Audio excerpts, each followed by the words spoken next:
Assalamualaikum warahmatullahi wabarakatuh.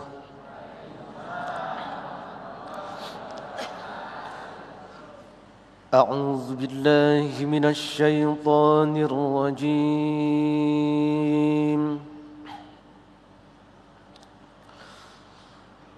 Bismillahirrahmanirrahim.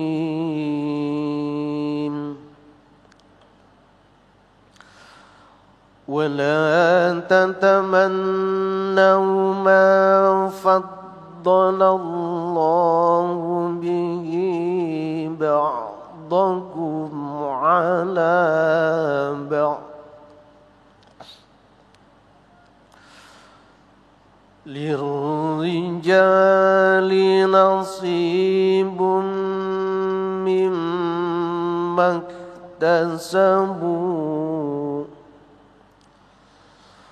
وللنساء نصيب مما اكتسبن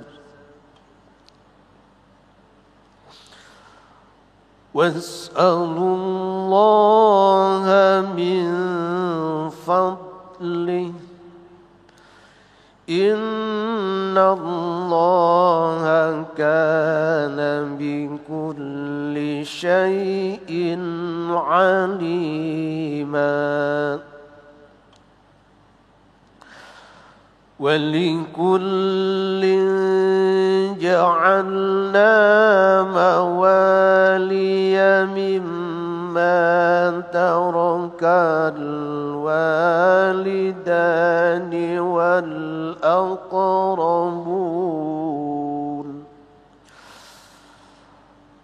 والذين عقدت أيمانكم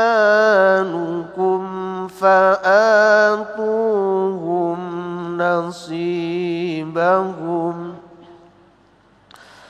إن الله كان على كل شيء شهيدا صدق الله العظيم. Assalamualaikum warahmatullahi wabarakatuh. Assalamualaikum warahmatullahi wabarakatuh. Alhamdulillah hamdan katsiran tayyiban mubarakan fi. Asyhadu an la ilaha illallah wa asyhadu anna Muhammadan abduhu wa rasuluh la nabiyya ba'da.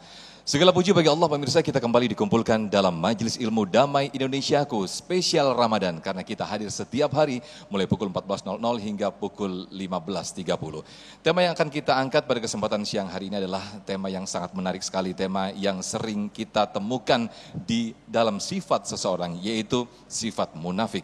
Bagaimanakah hukuman atau hukum bagi orang yang munafik? Insya Allah akan kita bahas di siang hari ini. Alhamdulillah guru-guru kita telah hadir, ada Ustadz Nur Fadila atau dikenal Ustadz Tile, dan juga nanti akan menyusul Yai Haris Hakam bersama-sama kita. Disiarkan dari Masjid Baitul Husna, Jalan Nusa Indah Pejuang, Medan Satria, Hadapan Indah, Bekasi. Inilah Damai Indonesiaku spesial Ramadan yang dipersembahkan oleh Sarung Wadimor, tentu sarung kita. Selamat mengikuti.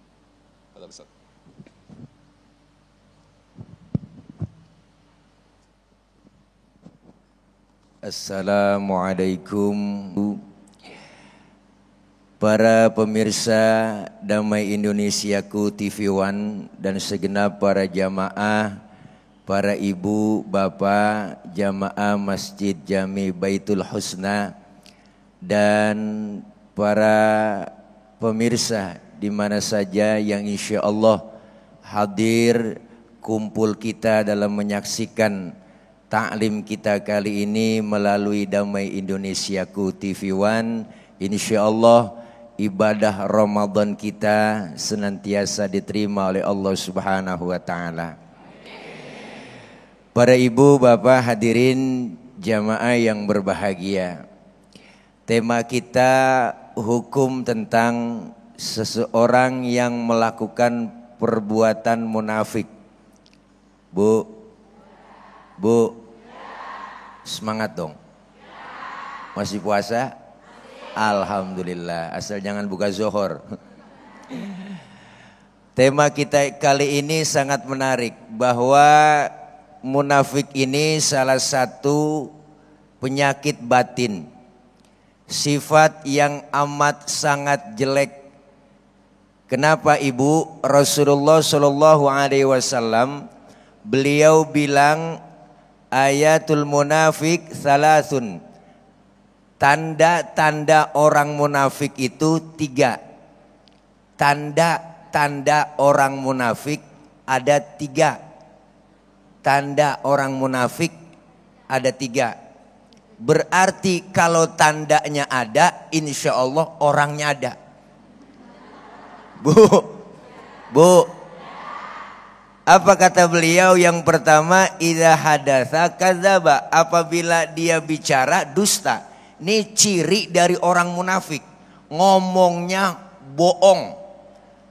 Kalau tukang bakso masih mendingan Bu, bakso ada tukangnya, benar.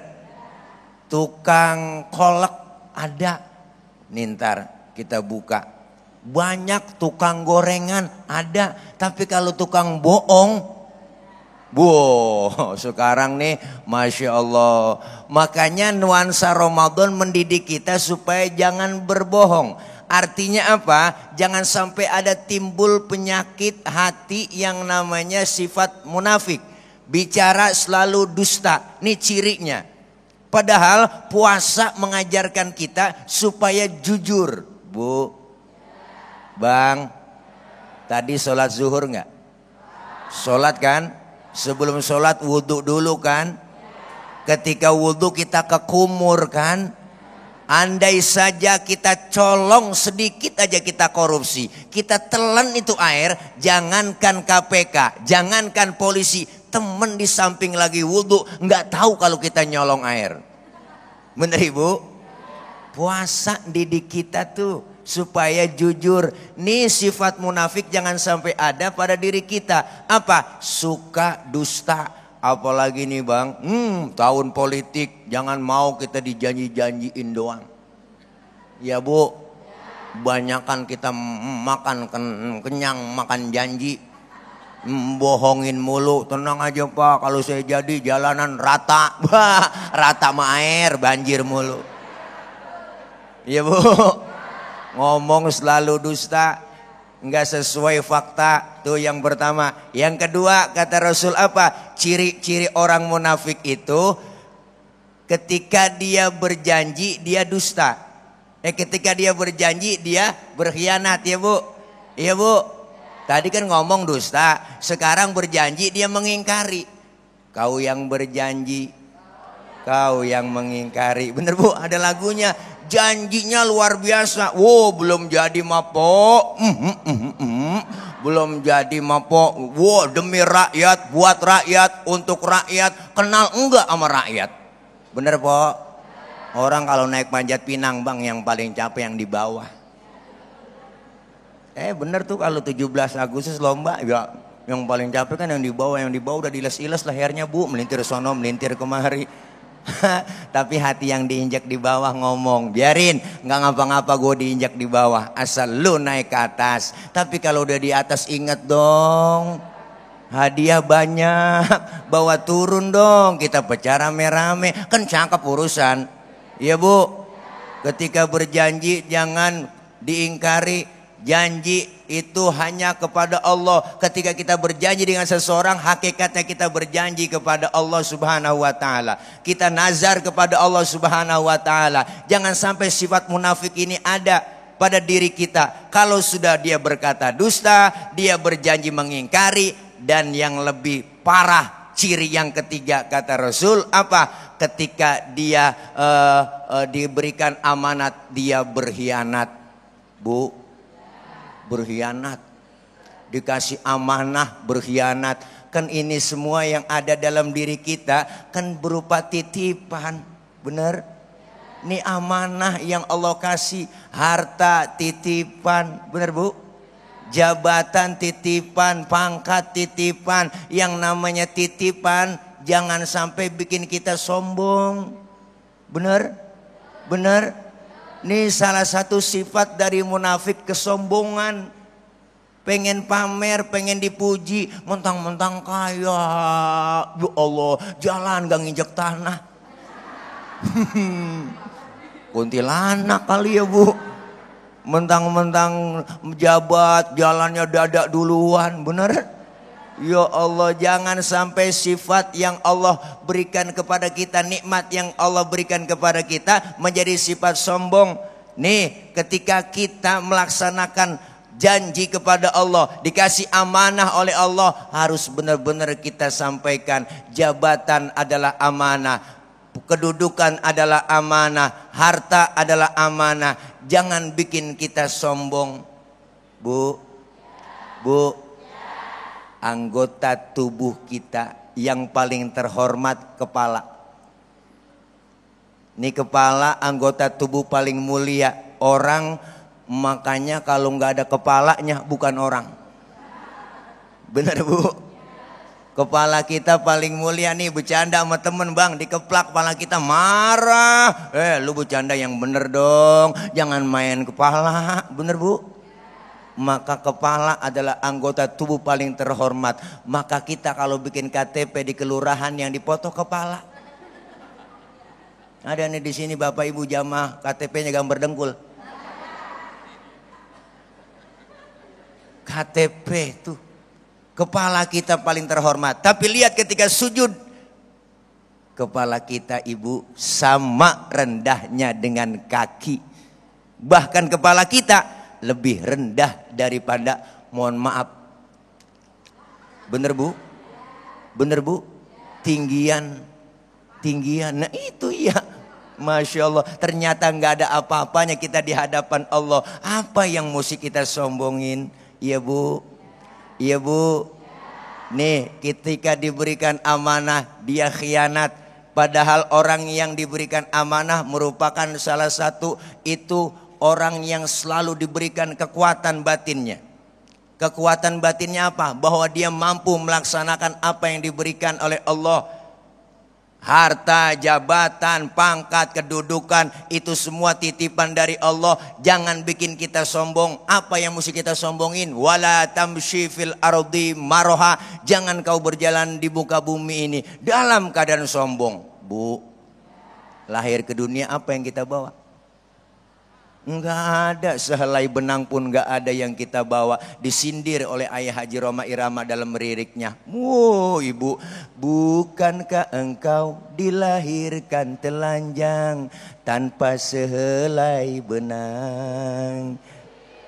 Kemudian berkat rahmatnya Tuhan kau bisa jadi orang. Tak malukah, tak sadarkah kau kira dirimu siapa? Terereret Bu. Soneta volume ke-12 tuh ada di situ albumnya. Karena udah berdiri Bang Ustadz Haji Sofyan, saya undur diri ya. Makasih. Assalamualaikum warahmatullahi wabarakatuh. Waalaikumsalam, Masya Allah. Terima kasih, tabarakallah. Ustaz Tile telah memberikan pemaparan dan juga penjelasan kepada kita semuanya.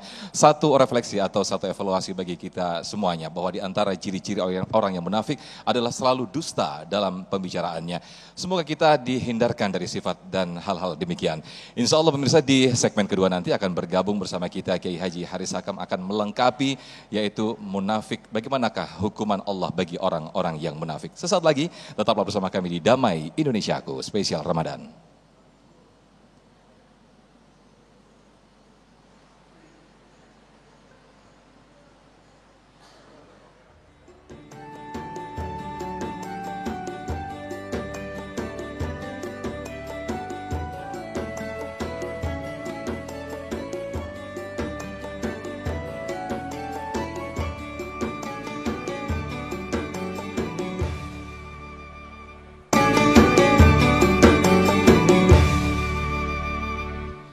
Baik, Masya Allah, tabarakallah, kita kembali di Damai Indonesiaku spesial Ramadan.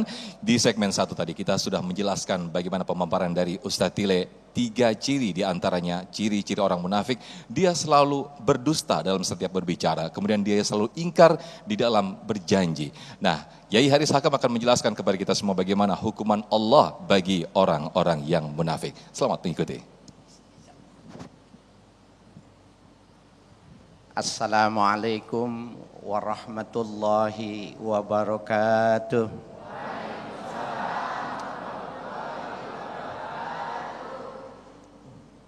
Alhamdulillah wassalatu wassalamu ala Rasulillah Sayyidina Muhammad ibn Abdullah wa alihi wa sahbihi wa mawala.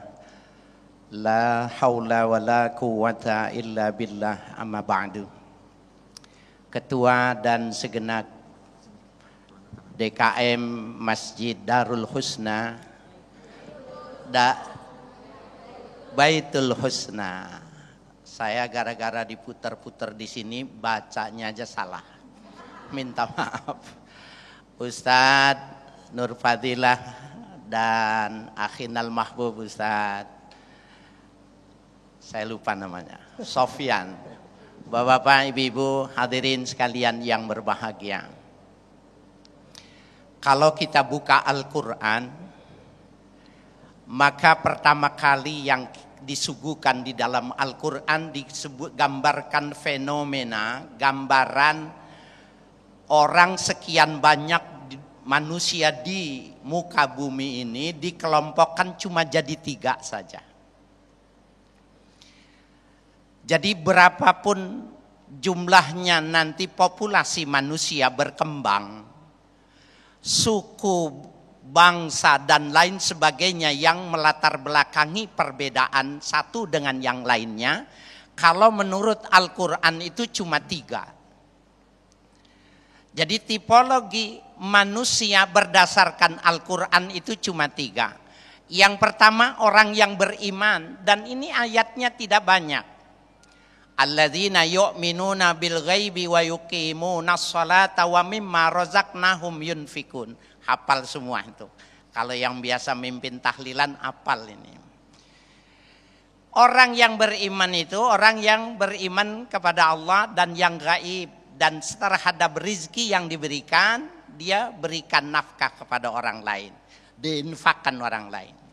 Yang kedua orang kafir, sedikit juga tentang orang kafir. Sawaun alaihim a'anzartahum wahum la yubsirun.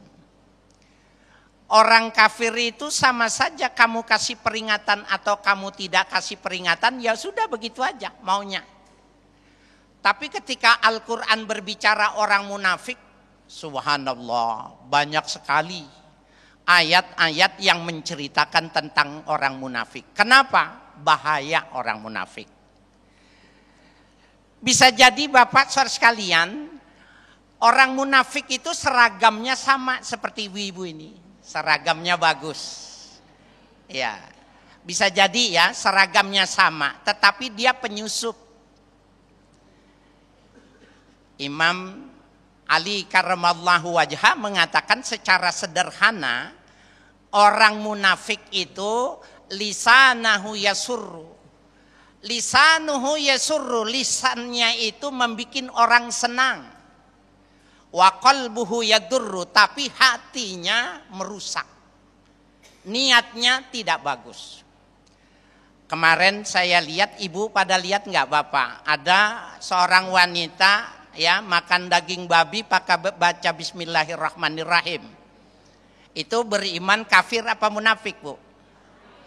Yang ngomong ibu ya, jadi ibu pertanggungjawabkan itu.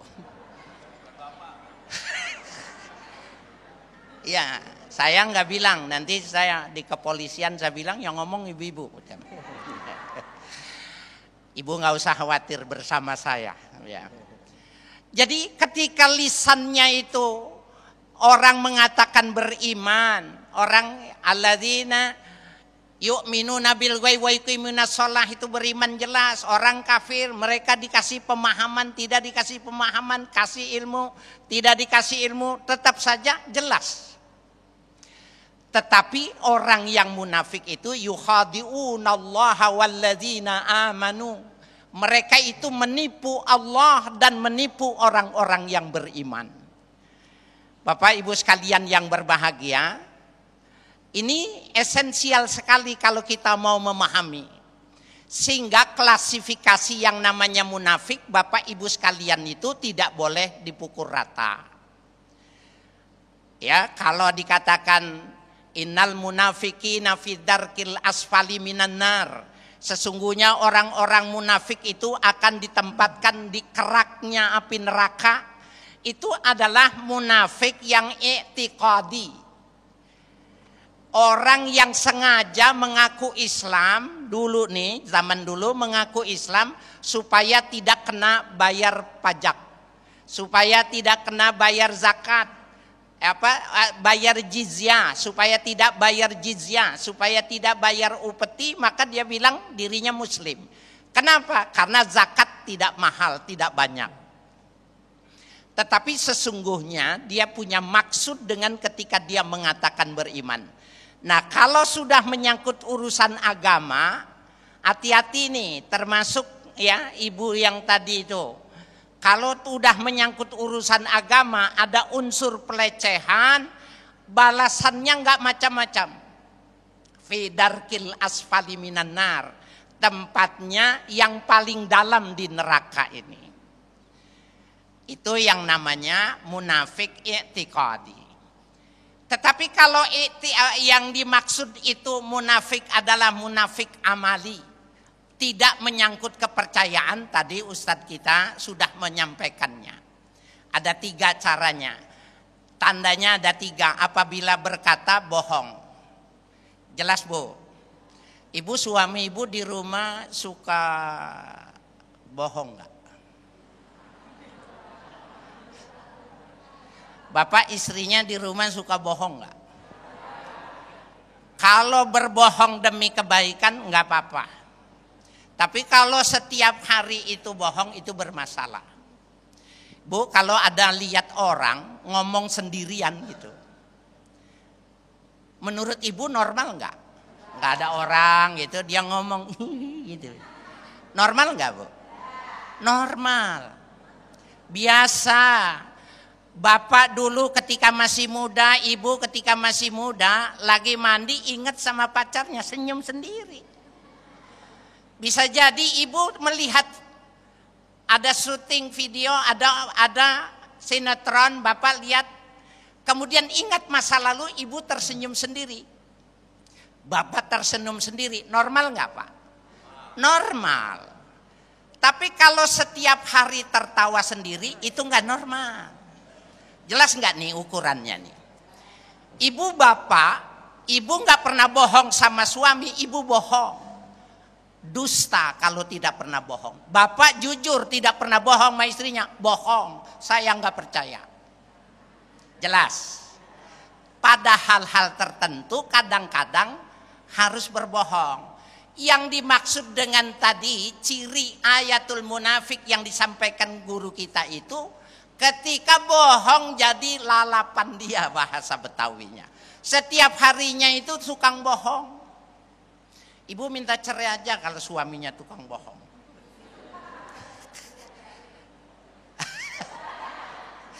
Bapak Ibu sekalian yang berbahagia, ini wa iza wa'ada akhlafa, apabila dia janji katanya berkhianat.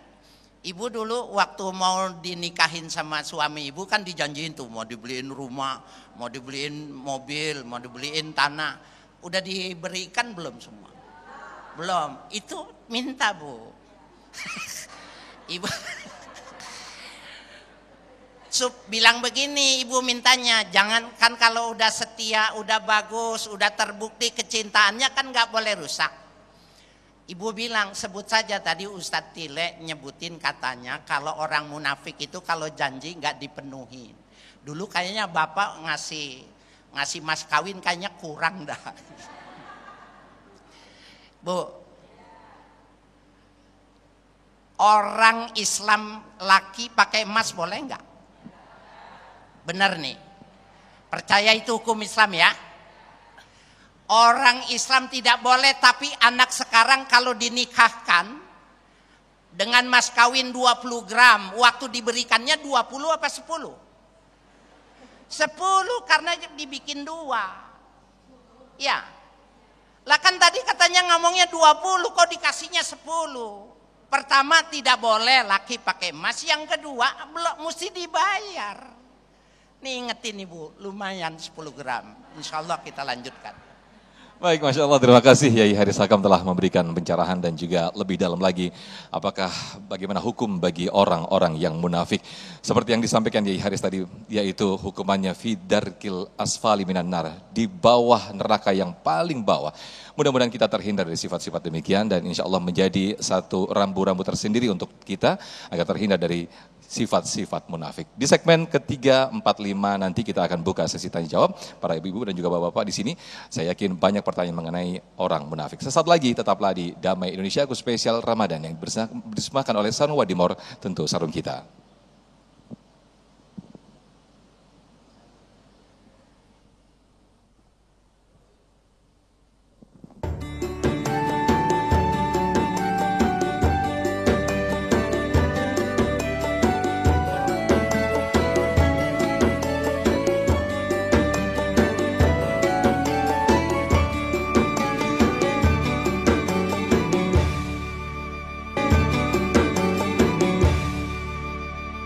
Baik, terima kasih pemirsa. Kita masih di Damai Indonesia Aku Spesial Ramadan. Di segmen ini kita akan buka tanya jawab untuk para pemirsa dan juga para jamaah yang di sini. Insya Allah nanti akan dijawab terlebih dahulu oleh Ustadz Tila atau Ustadz Nur Fadila. Kami persilakan Bapak Ahmad Ubaidillah untuk berdiri untuk menyampaikan pertanyaan. Silakan. Assalamualaikum warahmatullahi wabarakatuh. Izin bertanya Ustadz, berdasarkan penjelasan yang tadi disampaikan oleh para asatiz, bahwa setiap manusia berpotensi untuk menjadi orang yang munafik.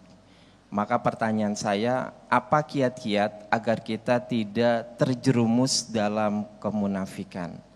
Atas penjelasannya, terima kasih. Assalamualaikum warahmatullahi wabarakatuh. Waalaikumsalam, terima kasih Pak Ubaidillah. Boleh Ustaz Tila langsung dijawab, silakan. Ya, Bang Haji Ubaidillah, bagaimana kiat-kiat kita supaya terhindar dari sifat munafik? Yang pertama, iman harus dikuatkan. Sebab keimanan ini sangat menentukan seseorang melaksanakan ibadah. Karena dengan dasar iman kita bisa melaksanakan kebaikan-kebaikan. Karena munafik ini salah satu penyakit hati. Penyakit yang bersumber dari diri kita sendiri. Diri kita ini manusia punya sifat ada dua. Ada sifat bahimiyah, ada sifat ilahiyah. Ada sifat ilahiyah, sifat ketuhanan. Maha pengasih, penyayang. Allah tuh pengasih, penyayang. Dan di manusia pun ada sifat ilahiyah. Dan ada juga sifat bahimiyah, sifat kebinatangan dalam diri kita. Rakus, tamak, ya kayak tidak amanah, itu macam-macam penyakit hati. Maka dari itu, pertama keimanan harus kuat untuk benar-benar dasar untuk melaksanakan ibadah kita kepada Allah. Karena penyakit hati itu, munafik ini kan bohong, tidak menepati janji, kemudian dia khianat. Sesungguhnya cover doang, ya enggak? Dia pura-pura doang. Padahal dia paham taunya, tahu ilmunya, dia paham sesuatu itu tapi tidak dia laksanakan. Ini salah satu penyakit hati. Penyakit hati orang lain lebih tahu ketimbang diri kita, Bu. Kalau penyakit batin mah, penyakit zohir orang lain belum tahu. Penyakit zohir orang lain tuh nggak tahu, kita duluan yang tahu. Mohon maaf Ibu, kita punya bisul di pantat. Temen bercanda, main tabok aja pantat kita. Kita nyeringis-nyeringis, kita kesakitan. Kenapa? Orang lain nggak tahu kita punya bisul di pantat. Kita duluan yang tahu. Tapi kalau penyakit batin, orang lain kadang lebih tahu dulu ketimbang diri kita. No dia no, no dia no. No dia no, no dia no, no dia no, no dia no, no yang ngomong gak enak banget no. Gua tandain tuh. Orang lain lebih tahu duluan ketimbang kita. Maka kita pertama tipsnya itu Pak, kalau menurut saya mah nih, iman harus mantap, akidah harus kuat untuk benar-benar kita melaksanakan ibadah yang baik. Yang kedua, pergaulan. Kita hidup sebagai makhluk sosial, ngelihat siapa teman kita, siapa teman duduk kita, siapa teman diskusi kita, mencari teman yang baik, perkumpulan yang baik, dan juga lingkungan yang baik. itu mempengaruhi daripada sifat-sifat yang tidak baik.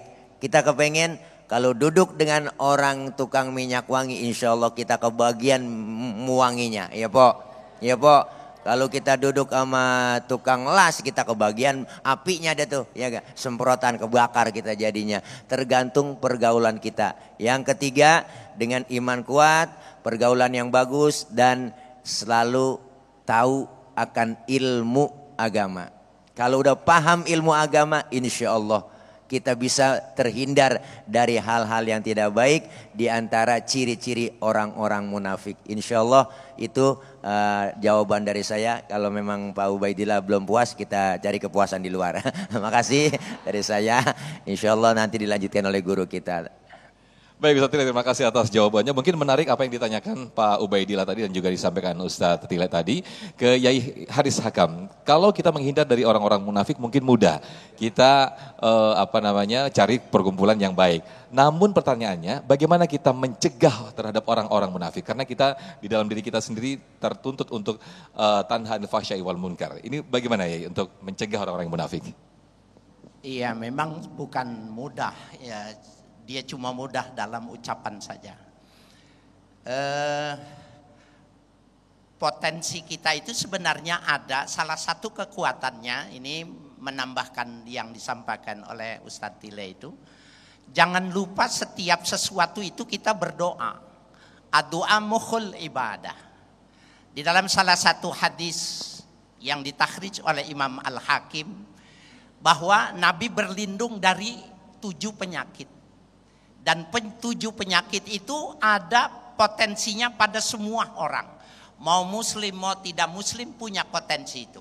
Mau taat sebagai muslim dan muslimah atau dia tidak taat, potensinya ada. Sehingga Nabi pun meminta menghindar dari 7 hal itu tadi. Nabi berdoa, Allahumma inni a'udzubika minal fakri wal kufri. Ini kalau orang haji, kalau orang umrah biasa nih sampai hafal nih. Pertama, Nabi minta kepada, ya Allah aku berlindung dari kada fakir dan kekafiran, kekufuran. Ibu, fakir itu miskin adanya di mata. Betapapun orang kalau kaya, tapi kalau miskinnya itu ada di mata, maka punya siapa saja dia pingin. Jangan heran kalau orang naik mobil bagus, turun ke supermarket, minimarket, nyolong barang yang sedikit aja. Punya orang dia pengen, padahal duitnya banyak, ATM-nya banyak. Bahkan ketika dimasalahkan bawa pengacara, bayar pengacaranya berapa kali lipat dari yang diambilnya. Kenapa? Miskin ada di mata. Nah, berlindung. Sama nih kalau di Ramadan, Ibu, kalau kita lihat ada lapar mata ya. Nah, ini pengen, ini mungkin ketika giliran azan baru makan kolak sudah hilang seleranya Pak. Nah, fakir juga seperti itu. Kemudian kekafiran. Kemudian wal fusuki wasyikaki ya wan nifaq. Aku berlindung kepada Engkau ya Allah, kata Nabi itu kepada Allah, berlindung dari yang namanya kefasikan.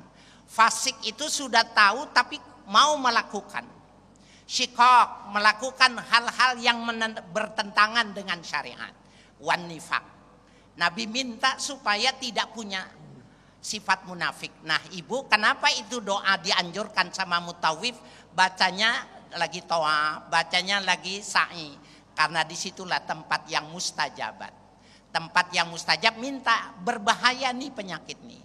Kemudian yang keenam dengan yang ketujuh, wasum'ati warriya. Ya, berlindung dari sum'ah dan riya. Sum'ah itu dari kata sami, mendengar. Orang nggak tahu dikasih tahu. Kalau Ramadan ini jarang ada orang sum'ah puasa Bu. Tapi kalau di luar Ramadan, Ibu pernah dengar nggak sahabatnya bilang gini, Pok, Mbak, Bunda, kamu lihat saya mukanya pucat nggak? Kagak, biasa-biasa aja. Pucat, orang gua lagi puasa. Nah, itu namanya sum'ah. Orang nggak tahu dia pengen banget ditanya gitu loh. Itu namanya sum'ah. Itu penyakit tuh. Ada nggak yang kayak yang begini, Bu? Nggak ada yang begini, adanya di Kebayoran dekat rumah saya. Ada tuh orang gitu, tapi katanya pindahan dari sini. Nah, Bapak Ibu sekalian yang berbahagia, kemudian ria.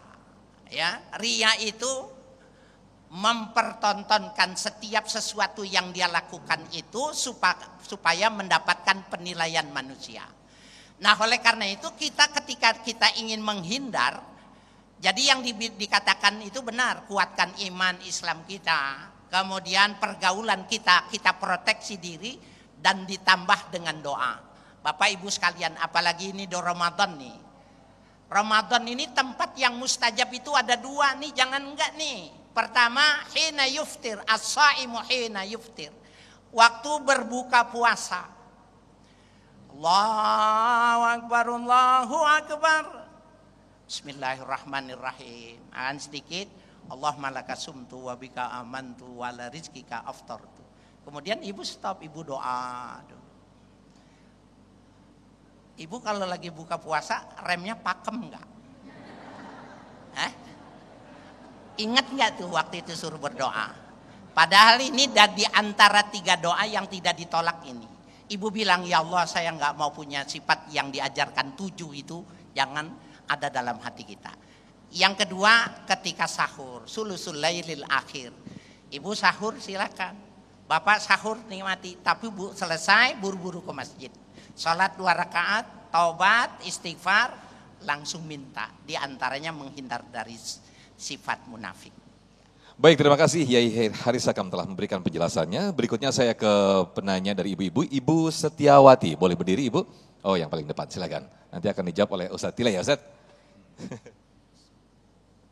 Assalamualaikum warahmatullahi wabarakatuh. Waalaikumsalam warahmatullahi wabarakatuh. Izin bertanya Pak Ustadz, bagaimana dengan amal-amal kebaikan yang dilakukan oleh orang-orang munafik di sisi Allah? Mohon pencerahannya. Terima kasih. Wassalamualaikum warahmatullahi wabarakatuh. Waalaikumsalam, terima kasih Ibu Setiawati. Langsung dijawab oleh Ustadz Tile. Silakan Ustadz. Iya, bagaimana amalan-amalan orang-orang munafik di sisi Allah Subhanahu wa taala. Amalan orang-orang munafik di sisi Allah tentu ditolak oleh Allah Subhanahu wa taala. Kenapa? Karena dia cuma pura-pura ibadah. Wa idza qamu ila sholati qamu kusala. Salah satunya seperti itu. Diperintahkan sholat, ngikut sholat ya, males-malesan, bukan karena Allah ibadahnya. Kemudian apa? Dia ria, pengen pamer sesuatu kerjaan kalau udah diniatkan bukan karena Allah, udah siap-siap kecewa. Siap-siap kecewa. Maka nalillahi yatim wa maka nalighairillahi yanhadim. Yang karena Allah bakal sampai tujuan, yang bukan karena Allah bakal kandas di tengah jalan. Artinya amalan-amalan orang-orang munafik itu namanya nifak. Ya kan? Kerjaannya begitu. Dia pura-pura doang ibadah. Dia tahu tapi pura-pura. Yang namanya pura-pura ibadahnya nggak ada apa-apa di mata Allah. Kita ibadah bukan karena Allah aja, enggak diterima Bu, enggak diterima. Ada orang kampung saya puasa karena takut sama bini. Bininya galak Ibu, galak buat malu Bang kalau agak puasa sama bocah udah tua bangka agak puasa lu. Begitu akhirnya ikut-ikutan puasa juga karena takut, bukan karena Allah, takut sama bini. Idep puasa pertama sahur banyak buat 2 piring dimakan bu ilah. Pas jam 12 siang oleng udah pala. Udah pada memblenger, matanya putih semua. Tinggal pinggiran doang hitam pinggiran. Lah jam 3 udah oleng dah. Ya Allah, ngiat kecoa di pinggiran pintu kayak korma. Kenapa? Karena puasanya udah bukan karena Allah, udah mulai oleng. Lihat karet gelang banyak banget di piring, dia kira mie goreng. Nah, artinya apa? Ibadah orang-orang yang munafik itu semata-mata tidak ada apa-apanya di mata Allah. Jangan sampai ibadah kita ditolak lantaran kita punya sifat nifak. Sifat itu sifat orang-orang munafik. Mudah-mudahan kita semua terhindar dari sifat-sifat daripada orang-orang munafik. Insya Allah ibadah kita semata-mata karena Allah, dan Allah berikan kita ganjaran pahala, dan yang terpenting dalam ibadah Allah ridho kepada kita. Amin ya rabbal alamin. Demikian Ibu, barangkali singkat ditambahin nanti sama guru kita. Baik, terima kasih Ustadz Ile. Berikutnya saya lempar pertanyaannya dari Bapak Enoh Badri. Oke, silakan. Mic-nya boleh digeser tadi dari Pak Ubaidillah. Oke, silakan Pak Badri ya. Assalamualaikum warahmatullahi wabarakatuh. Menyimak dari dakwah yang disampaikan bahwa manusia itu ada 3 tipologi. Satu yang mukmin, 2 kafir, yang ketiga yang munafik. Dan disebutkan bahwa populasinya yang paling banyak itu orang munafik, banyak banget itu. Nah, karena banyak berarti terjadikan interaksi antara satu dengan yang lain. Pertanyaan saya, apa dampak sosial dan dampak psikologis dari perilaku munafik dalam kehidupan sehari-hari? Terima kasih, mohon penjelasan. Assalamualaikum warahmatullahi wabarakatuh. Waalaikumsalam, terima kasih Pak Enoh Badri, sangat menarik sekali pertanyaannya. Insya Allah nanti dijawab di segmen berikut ya, dan juga Ustadz Ile, tetaplah bersama kami di Damai Indonesia. Sesaat lagi kami akan kembali.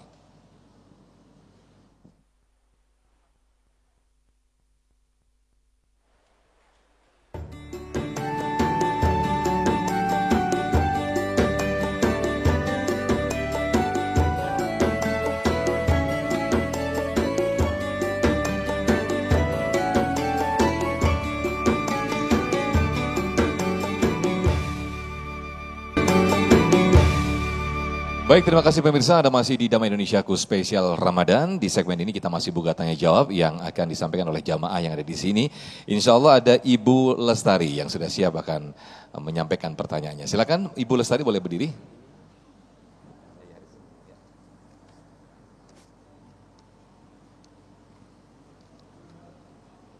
Assalamualaikum warahmatullahi wabarakatuh.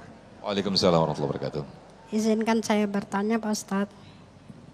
Apa saja kerugian-kerugian seseorang bila memiliki sifat munafik? Terima kasih, mohon penjelasannya Pak Ustadz. Baik, terima kasih Ibu Lestari. Sebelum menjawab pertanyaan dari Ibu Lestari, tadi ada satu pertanyaan yang digantung ya, Pak Badri, yang insya Allah akan dijawab oleh Yai Haris Hakam. Silakan. Baik, terima kasih hadirin hadirat yang kami muliakan. Sebagaimana kita sudah paham bahwa munafik itu adalah salah satu penyakit dari 7 penyakit jiwa yang Nabi mengajarkan untuk berlindung. Lalu bagaimana efeknya bila munafik itu ada di lingkungan kita? Secara sosial, kemasyarakatannya, efeknya, dampaknya bagaimana? Yang kedua, dari psikologi. Secara psikologi, orang yang punya penyakit itu sebenarnya bagaimana? Kita mesti paham bahwa munafik itu lahir dari kebiasaan berbohong. Dari kebiasaan berbohong, maka dia sudah mempertahankan tambah banyak bohongnya, tambah banyak bohongnya, tambah banyak bohongnya, maka mempertahankan kebohongan itu, jadi dia jadi orang munafik. Sebab yang kedua, biasanya orang yang pengen cepat ngambil jalan pintas, caranya berbohong. Nah, ini kalau dia pertahankan lama-lama membentuk pribadi, inilah yang disebut dengan psikologi, bahwa dia ini adalah orang yang split personality, jiwanya sudah pecah, tidak murni lagi. Sebagai seorang muslim dia tidak utuh. Sebenarnya dia sudah tersiksa dengan dirinya, Pak. Orang munafik itu dia sudah tersiksa dengan dirinya. Tetapi ketika kemunafikan itu menghasilkan, ketika kemunafikan itu menyebabkan dia bisa berhasil, maka dia terus lakukan. Itu mengapa Bapak Ibu sekalian, jangan suka sering masuk ke pasar. Ada yang bilang, kata ibu-ibu, saya nggak ke pasar, saya ke mall. Itu mah namanya doang. Ya, Bapak Ibu sekalian yang berbahagia. Kenapa? Ada orang berbohong, udah 7 maulid belum berubah-ubah. Masih tetap seperti itu juga. Nah, jadi Bapak secara psikologi dia sebenarnya membohongi dirinya sendiri.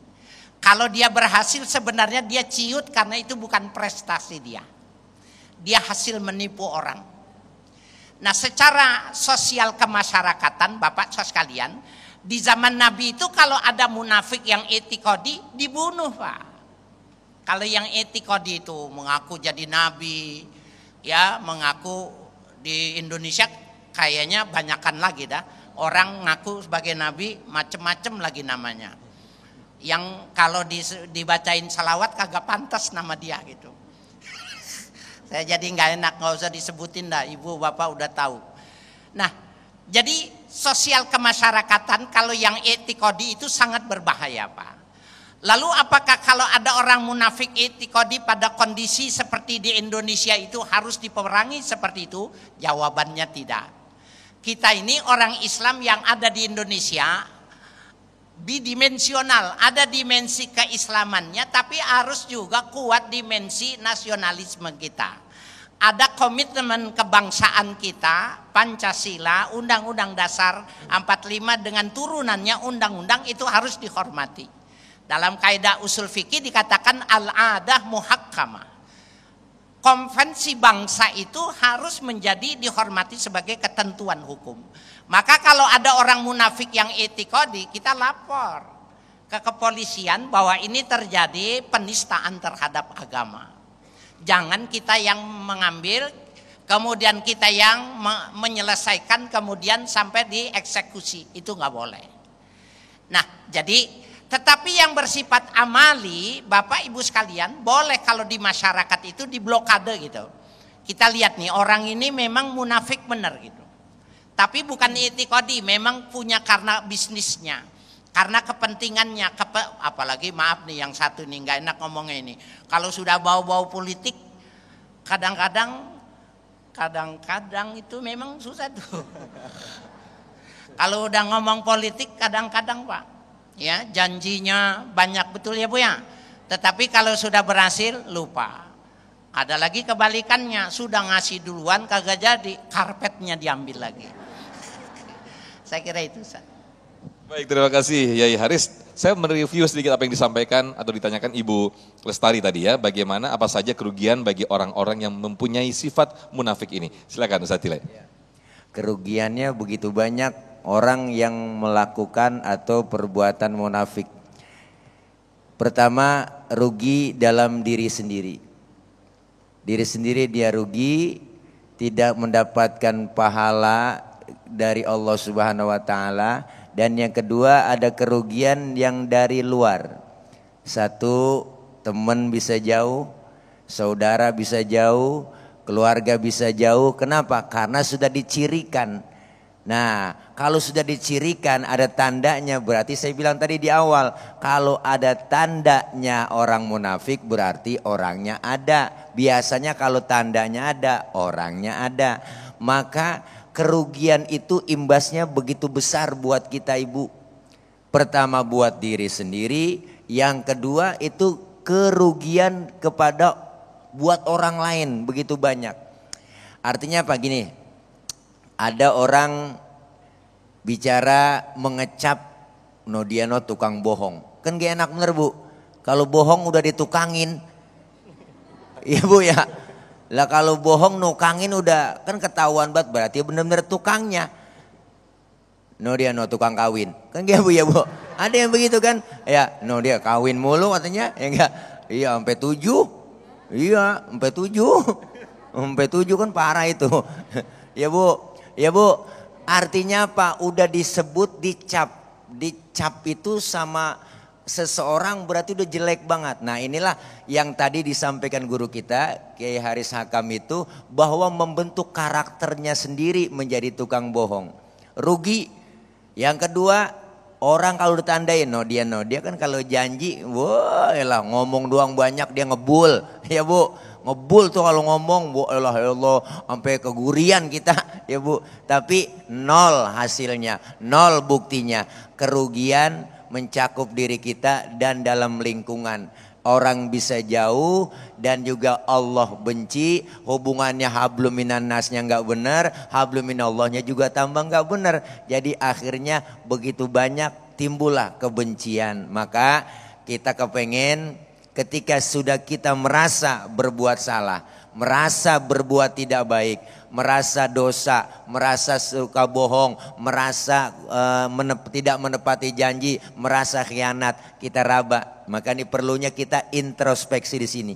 Hasibu anfusakum qabla an tuhasabu. Hitung-hitung dulu, introspeksi. Maka ketika kita pasti banyak salah. Ya Bu? Ya Bu? Kekurangan kita di situ manusia, tempatnya salah, mulut salah ucap, ya Bu. Apalagi ini tukang ngomong, penceramah kiai tukang ngomong, salahnya di omongan. Ya Bu, makanya saya kalau diomongin orang biasa aja, saya mah biarin, gue mah nggak apa-apa, gue diomongin orang wajar, gue emang gue tukang ngomong. Wajar diomongin orang, ya Bu. Maka seperti itu. Nah, kesalahan-kesalahan itu sabar,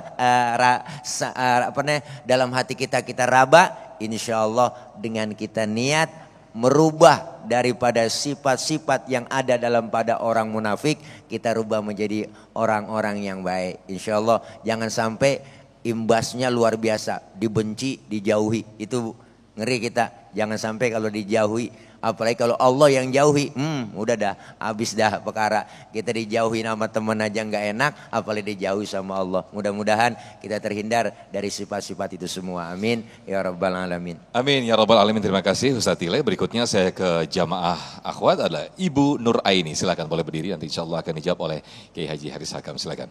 Bismillahirrahmanirrahim. Assalamualaikum warahmatullahi wabarakatuh. Waalaikumsalam warahmatullahi wabarakatuh. Pak Ustadz izin bertanya, apakah perbedaan nifak dengan munafik? Terima kasih penjelasannya. Assalamualaikum warahmatullahi wabarakatuh. Waalaikumsalam, saking groginya nih Yai. Oke, perbedaan antara nifak dan juga munafik Yai, silakan Yai. Ibu tampil di TV One. Jadi tetangga ibu bilang ibu itu. Sampai-sampai grogi. Sebab jawabannya cuma pendek ini. Nifak itu nama penyakitnya, sifatnya. Munafik orangnya. Habis udah jawabannya segitu doang. Mungkin satu lagi ada tambahan, silakan Ustaz. Kayak nambahin Ibu, karena Ibu grogi, saya ikut grogi jadi nih. Nambahin grogi ya? Ya Allah. Ya nifak itu benar kata guru kita tadi, bahwa nifak itu sifatnya Bu, kelakuannya. Jadi nifak itu dibagi menjadi dua. Ada nifak i'tiqadi tadi guru kita, nifak itu kelakuan yang secara terang-terangan dia menyimpang. Ya banyak yang keluar dalam bahasanya ada penistaan terhadap agama. Kayak mengaku nabi, mengaku malaikat, kan banyak uang. Wah, di Indonesia paling banyak ini ada mengaku nabi, mengaku malaikat. Emang banyak kan kepalsuan udah. Ya Bu ya, ini di Indonesia banyak palsu emang kok apa aja. Ya nabi palsu, polisi palsu, malaikat palsu, makanan palsu banyak ada. Tapi orang Indonesia jangankan beras plastik ya Bu dimakan, tuh beras palsu namanya, beras plastik. Kita mah kacang tanah aja kita makan, hebat orang Indonesia, kacang tanah, gula pasir, ya kerupuk kulit, hebat baru tibang kerupuk kulit Bu ya. Ya beras plastik itu biasa, semua sebanyak serba kepalsuan. Jadi i'tiqadi itu ya nifak secara i'tiqad, keyakinan. Yang kedua ada nifak yang secara perbuatan dan lisan. Itu jadi perbuatan kita bohong, dusta, itu semua. Jadi nifak itu kelakuannya, sifatnya. Munafik orangnya. Nih orangnya, contoh nih Ustaz Sofyan nih. Ustaz Sofyan munafik. Munafik umpama nih. Ustaz Sofyan munafik. Nah, dia bohong, itu nifak. Iya, melakukan kebohongan berarti dia melakukan nifak. Itu terima kasih. Barangkali tambahan. Baik Yai Haris, mungkin bisa ditambahkan dengan ini ada satu peristiwa atau situasi yang dilema ya Yai. Ketika kita bekerja atau mengikuti orang yang di atasnya kita ada pimpinan, dia kita ketahui bahwa sifatnya Dia selalu munafik, selalu berbohong. Namun tidak mau kita masih bekerja di bawahnya, kita masih menerima gaji dari dia. Ini apa yang harus kita lakukan, Yai? Silakan. Iya, orang kafir dengan orang munafik lebih berbahaya orang munafik. Jangan lupa tuh ya. Jadi kalau orang beda ideologi, orang beda agama, kemudian tidak suka sama kita, wajar. Dan cirinya, tandanya kan kelihatan kalau kita berbeda. Kalau orang munafik itu susah, karena dia pakai kerudung yang sama, dia pakai sarung yang banyak. Jangan-jangan malah dia justru bukan cuma pakai gamis, pakai peci, pakai imamah. Jadi dia tampilannya lebih keren. Justru ini memang lebih berbahaya. Sehingga Bapak Ibu sekalian, kalau orang berperang itu musuh di depan. Kalau orang munafik itu adanya di dalam diri kita. Sehingga boleh di dalam hukum Islam, sebelum kita tembak yang di depan, tembak ini duluan itu boleh.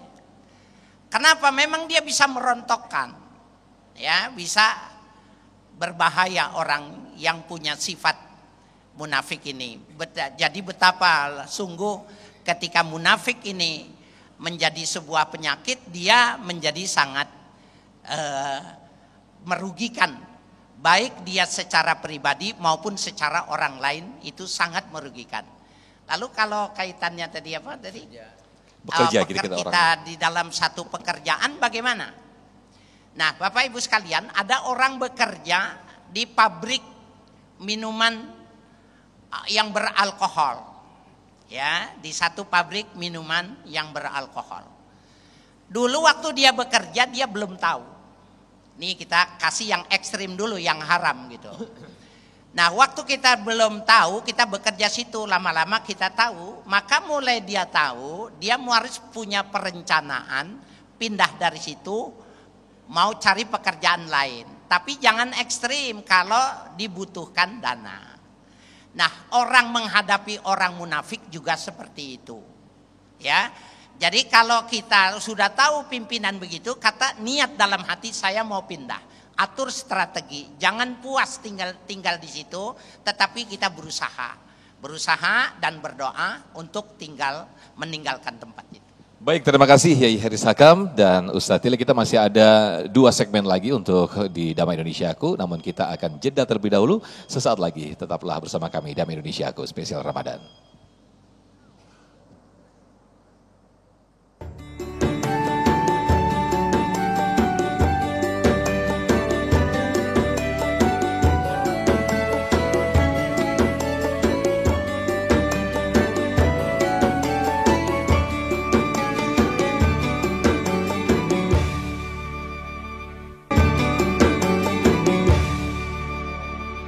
Baik, alhamdulillah kita masih di Damai Indonesiaku spesial Ramadan. Saya masih ajak para pemirsa atau jamaah yang ada di sini untuk melakukan tanya jawab. Ada Pak Tarmudi, Pak Tarmudin ya.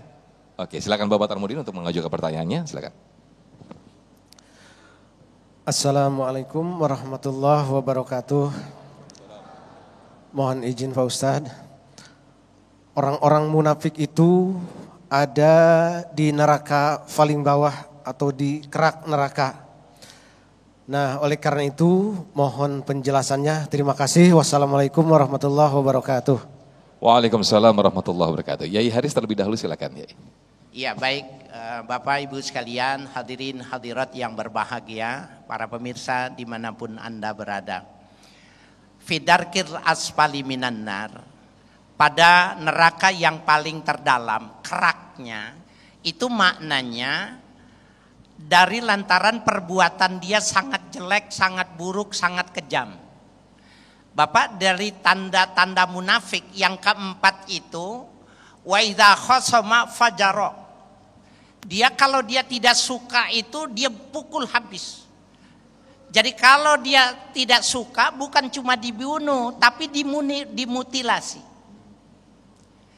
Itu yang dimaksud dengan bahwa orang kalau punya sifat yang jelek ini, idza khasama fajaro, kalau dia bermusuhan, beda pendapat, dia bikin hancur sehancur-hancurnya, dicabut sampai seakar-akarnya.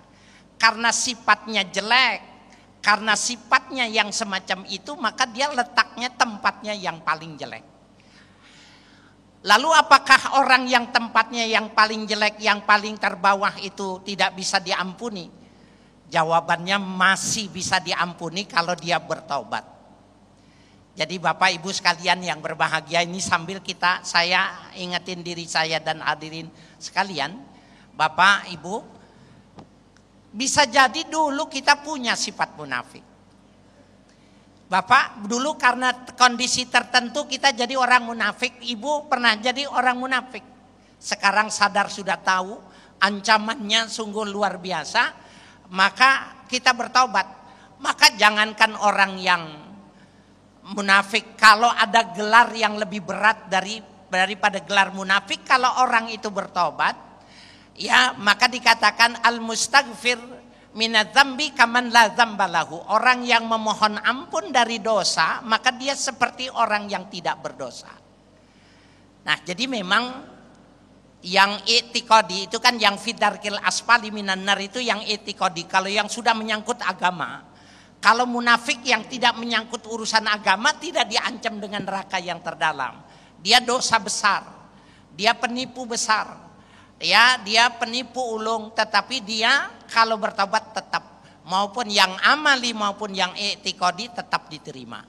Tapi kalau sampai meninggal dia tidak bertobat, maka tempatnya sudah jelas. Ya, karena kenapa tidak kembali lagi? Ibu sekalian, ibu sebenarnya udah pernah lihat sorga belum? Waduh, mesti saya kasih tahu, ya. Ibu kalau mau tahu sorga itu, di rumah itu ada sorga. Ibu kalau habis mandi buka lemari, nah itu sorga itu. Semua baju pakaian yang ada di dalam lemari itu bersih, wangi semua. Yang kotor adanya di mana? Adanya di belakang di kamar mandi. Dari semalam direndam air panas, dikasih deterjen. Besoknya dicuci atau diputer dengan mesin, betul. Habis itu dijemur sama matahari. Selesai masuk lemari, belum disetrika. Yang nyetrikanya malaikat. Kayak apa coba? Tapi akhirnya masuk juga dia ke dalam lemari. Jadi orang kalau dia bagaimanapun dosanya selain daripada syirik, kemudian dia bertaubat, maka obatnya diterima. Kalau dia belum, masih ada sisa, ya dikompensasi. Karena umat Nabi Muhammad, kullu ummati dakhalal jannah illa man aba. Setiap orang yang setiap umatku semuanya masuk dalam sorga. Amin. Illa man aba, kecuali orang yang tidak mau. Wa may ya'ba ya Rasulullah. Emang ada orang yang enggak mau? Man ata'ani dakhalal jannah. Siapa yang taat kepadaku masuk sorga dia. Termasuk diantaranya taat itu meninggalkan sifat munafik, sifat nifak itu tadi. Waman asani faqad aba. Tapi kalau dia tidak taat, masih melakukan itu, dialah yang orang tidak mau masuk ke dalam sorga. Jadi Bapak, yang i'tiqadi saja yang seperti itu, yang amali tidak tergantung dari kadar dari kemunafikannya. Baik, apakah termasuk juga menutupi aib diri sendiri untuk kebaikan diri sendiri, ini juga termasuk munafik atau bagaimana Yai? Kalau kita menutupi diri sendiri, kejelekan kita di sendiri malah berpahala. Sunnah kita kalau punya kejelekan, kita tidak menyampaikannya. Anak muda nih, yang lagi nonton. Malam minggu seandainya dia melakukan kejelekan, besok dia ceritain sama orang. Itu dosanya semakin melebar. Sehingga kalau kita punya sesuatu tapi kita tutup, malah sunnah. Malah bermanfaat kalau ditutup-tutupi supaya jangan ada orang menirunya. Semua termasuk kejelekan tuh begini. Bapak pernah jatuh cinta enggak? Sudah punya istri, punya anak, senang sama wanita cantik, tapi orang itu sudah punya orang lain, punya suami. Pernah enggak? Jangan dibilang enggak. Ya, ibu pernah nggak seneng sama suami orang, sudah milik orang, pernah nggak? Jangan dibilang enggak. Ibu, kalau saya seneng sama orang, ibu seneng sama orang, bapak seneng sama istri orang, tapi diam saja. Dia tidak mau ungkapkan. Lama-lama karena memang dia benar-benar cinta, sampai sakit, sampai kurus kering, sampai mati, dia tidak ucapkan, orang ini mati syahid. Mati syahid. Kenapa? Dia menutupi, kalau dibuka itu sebuah kejelekan yang jelek. Dan itu sebuah kemunafikan. Maka menutupi dalam rangka supaya orang tidak tahu, karena semakin banyak orang tahu kesalahan itu semakin banyak saksinya yang buruk. Ya. Baik, terima kasih Yai Haris, Ustadz Tile, terima kasih atas tausiah yang diberikan. Tidak terasa kita sudah di penghujung acara Damai Indonesiaku spesial Ramadan. Kami akan kembali sesaat lagi, nanti di akhir sesi atau segmen akan dipimpin oleh doa oleh guru-guru kita. Sesaat lagi.